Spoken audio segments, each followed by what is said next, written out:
Hey everyone, Random Randy here. This is just going to be a short little video talking about how my summer craft market, Dark in the Park, went. The market itself actually went pretty well for me. I guess it didn't do so terribly well for some of the people I was talking to who had booths around me, but I feel like even if I hadn't done that well with the booth, the experience of being around like-minded people was something that I really needed. And as an adult with very little other adult time, because I'm a stay-at-home parent, it was nice to get to hang out with other weirdos and gothy type people, even though I don't look gothic, especially right now because I'm covered in the tan and the sundress because it's like 95 degrees and I'm sweating. So I just put makeup on like literally just now because I'm afraid if I had put it on before it would melt right off my face. Yeah, and because it has reached the high point of summer, I cut my hair. It's like it's gone. That's all I've got in the bag now. Short hair. It's regularly more bouncy, but it's so hot today that it's just kind of... So I have notes. I don't have a lot of notes because I'm going to try not to touch too much on all the things that I took with me like I did last year, because it's pretty much the same with the exception of a few additives to my fixtures I already had, which I will talk about. One thing that I did add to my grid wall is I actually got legs so it can be freestanding, so I didn't have to have it leaning against anything, so I didn't have to worry about it falling over. I do have a few pictures of my booth. I didn't end up taking any video of the way things were set up, and I changed things around every day based upon the way people were shopping. That's the nice thing about being in charge of your own setup, is that you get to move things when you notice something isn't working, or if one area was doing particularly well and I wanted to try to move more product in that area, I shifted things and usually it worked. But anyway, so I am going to talk about the few things that sold really well and show you the additives that I had to the booth and a couple more things, and I really don't have as much this go around like I did last time. So if you're interested in more other craft fair tips, I'll link to that video over yonder, I believe, and if it's not here, it'll be on that side. I don't know, it'll be in one of these top corners. One of them, you will see it, the little card thing will pop up. But if you're interested in more craft fair tips, check that out. There's a whole bunch of stuff in there, including the ridiculous list of stuff that I take with me, because I'm an over-prepared type of person. So the things that sold the most at this craft market were keychains, probably because they were only $5 a piece. I sold 7 keychains, and unfortunately not a single one of them was a zombie or a blood droplet. Most of them were narwhals, and one of them was the little voodoo doll that I showed you guys. And I ended up actually making a second voodoo doll with my improved pattern, and I hung that up on my little keychain rack, and literally 5 minutes after I hung it up, it was gone. So I sold 7 keychains, and the other really big seller was the larger amigurumis that I made, and I do not have one anywhere near me, do I? Oh yes, I do, in here. Oh, if I can reach it. Maybe. Yes. So the other thing that sold really well was the larger amigurumis. This is actually the medium-sized narwhal from my video tutorial, and I just made it with bulky yarn and a 5.5mm hook. I had one narwhal that was this size at the show, and I had 2 octopi, and all of those sold. So making them in this size doesn't take any longer because it's the same amount of stitches. You're just using a bigger yarn, so you get a bigger product, which some people enjoy more. Don't get me wrong, the little itty bitty squidgy things were the largest quantity seller, but these, because they're bigger, sold for a lot more money, so these made more money. The other things that sold well as far as cash flow goes are just regular adult hats. And it's weird because I had a plain black hat and that sold. The same woman who bought that hat actually came back the next day and asked if I could make the exact same style of hat in a dark green color. So I did that. I'll be meeting up with her this coming weekend to give that to her. She already put half the money down on it, and she'll be giving me the other half upon delivery. Because Randy doesn't do commissions for people anymore unless they give me half the money up front, or I end up keeping stuff forever. You live, you learn, right? So that was pretty cool. The things that people talked about the most in my booth, the things that really drew people in to look at stuff, were the big bat, which I ended up having 2 of them for the show. I only had 2. And the Edwards Menagerie style critters that I made, like Unda, and I think I named the other one Namu, which is a goddess of the primeval ocean, I believe. I'd have to look it up again to recall, because it was Phoenician or Babylonian, something of that nature. Can you tell that it's hot? My brain is just...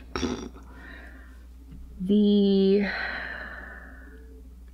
had a lot of people interested in my dice earrings. I only sold 1 pair of them, which was kind of a bummer. I had a lot of people asking if it had sterling silver findings for the actual ear wires, and I was like, for $10 a pair? No. They're either copper or brass ear wires, and I understand having metal allergies, that's whatever, but if you think you're gonna find handmade sterling silver things for like 10 bucks a piece, let me know where that is so that I can go buy some things for that cheap, because that would be great. So things that people asked for that I did not have, or did not have a lot of, or didn't have in the particular style they were looking for. I wish I had made a few, because I had like 5 people ask me if I had F-bombs. I had looked at the other crochet makers for the market, and one of them had an F-bomb on their page, so I was like, oh, well, I don't want to be a jerk and, you know, make a ton of the exact same thing that somebody else is making. And then that person didn't even have any at their booth either, so I should have just made some. So I will definitely have some for the show in October. I'm going to make some mini-sized for keychains, and I'm going to make some that are more palm-sized. And I actually bought some bulky weight yarn so I can make some that are approximately this size.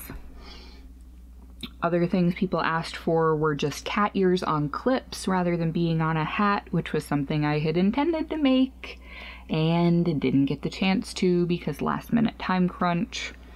I had people ask for more voodoo dolls. Like I said, I did make another one of the little itty bitty ones. I didn't even get to take a picture of it because, like I said, it went up and then it was gone. So my pattern does work. I will definitely be making more of those to take with me, potentially more hand-sized ones and itty bitty teeny keychain ones. I had people ask if I had any crocheted Viking helms, because I did still have one of my sparkly, what I called sexy devil hats. If you've seen any of the fall-ish videos from last year, around like late August, early September, maybe October even, I was wearing the red sparkly hat with the little sparkle horns on it. I had a green one left, and I had people ask if I made Viking helms. I haven't. I'm gonna look for patterns and give one a try, so if anybody has any good patterns to crochet Viking helms, paid or free, preferably free to start with, because I'd like to kind of tinker and try and find one. I could probably even just come up with one myself if I really felt so motivated, but I don't know if I want to go to that much trouble. Other things that I want to make that people didn't necessarily ask for, but I wish that I had. I want to make some crocheted happy pills.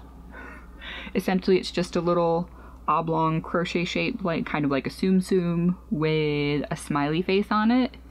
And I may make some, if I'm so inclined to be ambitious with upping my embroidery game, that say chill on them. So I have some happy pills and some chill pills. Because it's that type of a crowd. It was, like I said, it was a lot of fun. It was nice to be around people like that. I miss being around people like that. Not just suburban housewives, because that's what I have here on this military base. Anyway, so I think that's all I have on my notes. That's all I have for notes as far as stuff that sold and things I want to make. So long story short, the booth for 3 days was only $60, which is amazing. That's like $20 a day for a 10 by 10 space. That's phenomenal. There wasn't as much foot traffic as I was hoping for, but I also learned that there are, I don't want to say bad feelings necessarily, but there are some people in public servant positions, I guess is the most disguised way for me to say it, who don't take too kindly to the type of people that would attend a dark market and who sell things at dark art themed markets. So I feel like there was probably some obfuscation going on there in regards to that portion of the fair, because there was like bounce houses and a DJ and cakewalks and contests right on the other side of the park, walking distance away from us, with all of the normal booths. Most of them were direct sellers, which, like I said, if you make money direct selling, that's great. One of the things that drew me to the Urban Unglued group of people is that their markets are all handmade things. It's not something you're gonna get anywhere else, which is really cool. So I feel like even if I don't know what there was in terms of advertising. I know I sent things out on social media every other day or so. I didn't want to overload people and have them be like, oh my god, this is annoying. Because, you know, that's the opposite of what you want to do. You want to put it out there for people to see, but you don't want to be like, look at it, look at it. Because then people are like, yeah, no, I'm done. I'm not interested in this anymore. That's not what I was going for. So I hope nobody got irritated with how much I was trying to push things through on social media about it. I did put a post up on Instagram at the end of the first day, but I think that was probably the only time that I did. Maybe another one on Saturday evening, but I was trying not to be too ridiculous about it. So other things that I did in my booth that I think really helped were having everything either tagged or having a sign with it. I'm not a big fan of little papery signs because I think they look kind of unprofessional. It's just my personal opinion, coming from a retail background and visual merchandising and all this other stuff.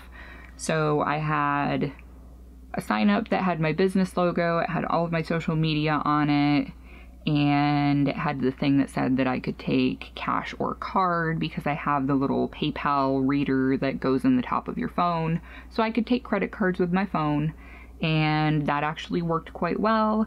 I actually had 5 bars where we were in the park, which was crazy to me. I was expecting no reception, and my phone worked better there than it does at my house.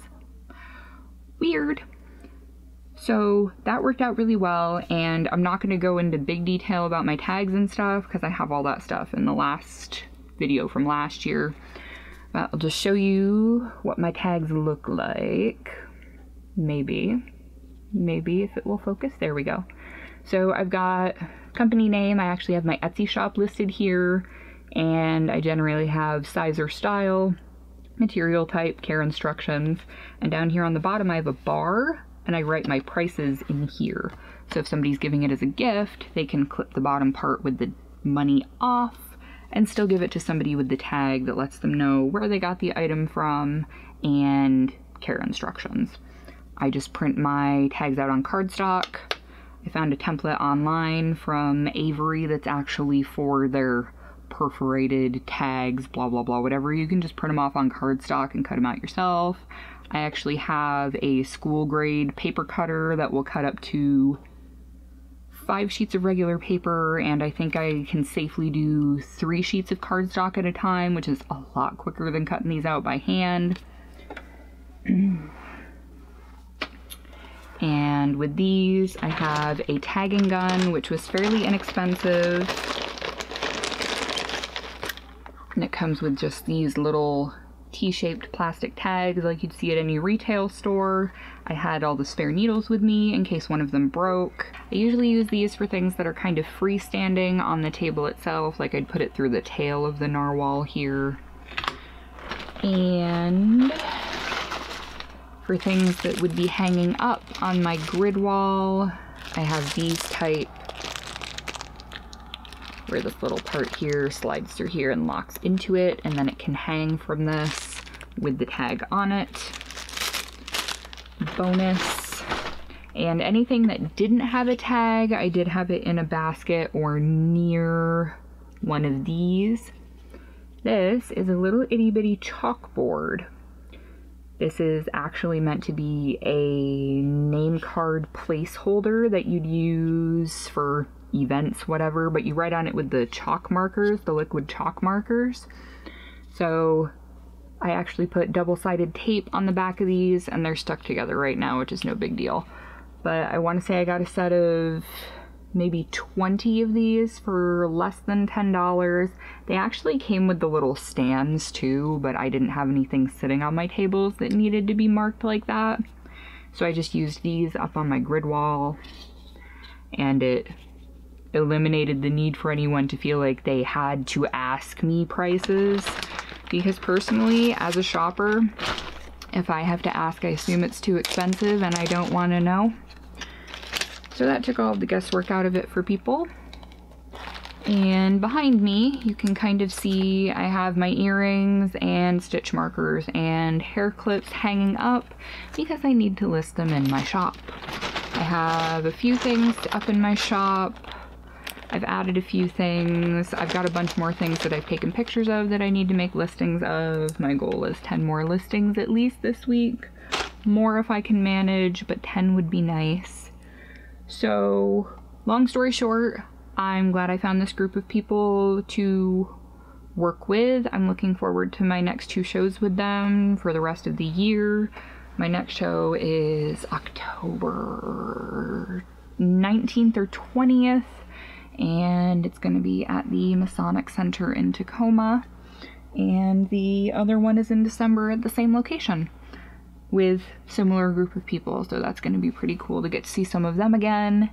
And that's really all I have as far as market stuff. I'm planning out what I'm going to be making now, primarily running on the list of stuff that people asked for.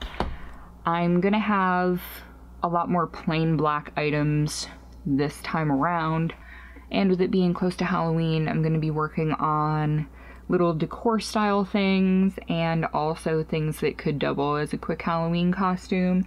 I actually had somebody who looked at one of the cat ear hats that I had and asked if I made tails to match, so I'm going to be looking up a few different styles for that to try and see if I can find one that is efficient to make and cost effective to sell, because I've seen a few people, I think Linny from Candy Goth Creations had made a tail for, I think, a Dr. Seuss Cat in the Hat costume for one of her kids for some event for school, and she said that when you brush the yarn you lose a lot of the yarn. It looks cool in the end, but it's a lot of work and there's a lot of waste. So as much as the brush tail look is really cool, I don't know if that's something that I would want to spend that much time for, to have to toss so much of it away in the end. I guess I'll have to give it a try and see. Aside from that, I am working on sewing more bags. I've slightly changed the style of the drawstring bag that I am doing. I'm going to sell the few that I have from before that had the interfacing, but my new drawstring bags, which I need to list in my shop, are still going to be an inner and an outer layer with the really long drawstring itself, but these ones do not have interfacing, so they're a little bit more floppy. They do still have the squared bottom, and quite a wide squared bottom at that. But I have this Batman one with all of the comic style onomatopoeias in it. The 2 Batman ones, I used the same material on the inside, and I have this marble one, which is similar to the blue one that has the interfacing in it, and they have the same interior fabric. So those, I need to still list a few of the other bags that I have. I made all 3 of these yesterday. I watched a video on streamlining your at-home sewing business for increased efficiency, blah, blah, blah, blah. And the lady pretty much said that you're a hack if you need to use pins to sew straight lines and squares, because you shouldn't need that if you're ironing properly and not working with a weird stretchy fabric like a knit. And since these are cotton, I was like, I'm afraid to not use pins. But I did it, and it was actually super fast. I cut 7 bags yesterday because I didn't realize you could cut through so many layers of fabric with a rotary cutter, which I have. But essentially, I cut all 4 layers for a bag all in one go using a giant foam core poster template that I made for the sizes of bags that I make, which was really, really cool. So I got 7 bags cut yesterday. I've got these 3 all completely put together. A few of the other bags I'm probably going to make into totes if I have enough leftover fabric to make handles. So let me know if you would be more interested in a drawstring style bag or a tote style bag, like this giant monstrosity right here. These are made with similar quantities of fabric. This one is slightly bigger because this actually came from 3/4 of a yard of fabric. And these are all made from 2 fat quarters. So about a yard of fabric all around, half for outside, half for inside. And the totes have handles and a magnetic snap in them. I may get into trying things with zippers. I just ordered a small batch of zippers to try and make little pouches with some of my leftover fabric. I don't see me making tons of bags with zippers though, just because that's not the style I personally like. But you know, when you're making stuff to sell, it's not always about what you like. Sometimes you have to kind of find a balance between what you yourself would enjoy and what you can make to make money. Back and forth. So that is really all I have in regards to fair stuff and what I'm working on right now. I only have a few teeny crochet things that I've done in the last week, this giant narwhal being one of them. And I have been feeling make all the things that just aren't crochet, because it's too freaking hot to even touch yarn right now. And the last few nights, once the sun has finally gone down, it's still so hot that I just have sat on the couch and played pointless games on my phone. Because I think I'm kind of burnt out from the crazy last minute insanity of preparing for the fair. It was worth it. I think I did well enough. I more than tripled, almost quadrupled what I paid for my booth. That's profit. That's not, you know, my bank at the end of the day. That's what I ended up making after subtracting my booth, my travel, and cost of materials I bought just before the fair. So, now that I've rambled, and there's a lot of this I'm going to have to cut out, thank you so much everybody for watching. Let me know if you have any craft markets going on the rest of this year. If you have any tips you'd like to leave for other crafters, drop them in the comment section below. And I will catch you all in the next video. Hopefully some kind of a crafty wrap up, even if it's not necessarily a yarn talk. So thank you so much everyone. I hope you have an awesome week, and I will talk to you in the next video. Bye.